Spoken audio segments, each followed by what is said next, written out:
আছিস? আরে তোরা কতদিন পর এলি, আয় আয় ভেতরে আয়। হ্যাঁ, হঠাৎ করে এলাম।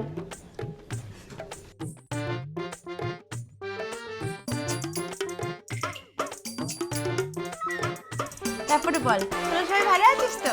হ্যাঁ রে, ভালো আছি। বাবা, ঘরটা তুই নতুন এলি নাকি রে? হ্যাঁ রে, অনেক কষ্ট করে একটা ছোট্ট ফ্ল্যাট কিনেছি। হ্যাঁ রে, দেখ না, আমরাও একটা নতুন ঘর নিয়েছি। তোদের মতো এতটা ছোট নয়, অনেকটাই বড় আমাদের ঘরটা, এর ডবল। আসলে দামটাও তো অনেক, তাই না? সবার পক্ষে তো আর সম্ভব নয় কেনা। বাহ, তোর হাতটা তো খুব সুন্দর, নতুন করলি নাকি রে?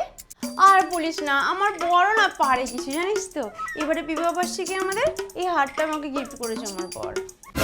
মা, তুমি তো এই হারটা মেসো দিয়ে কিনলে। তুই চুপ করবি? আসলে কি বলটা, আমার এরকম সেট দুটো তো, ওই জন্য আমি বুঝতে পারিনি।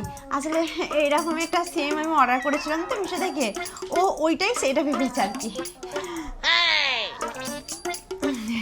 বাহ, তোর শাড়ির কালারটা খুব সুন্দর। আর আমার বরের কথা তো বলিসই না, আমার বর শপিং মল থেকে ছাড়া কোনো জিনিস কিনবেই না।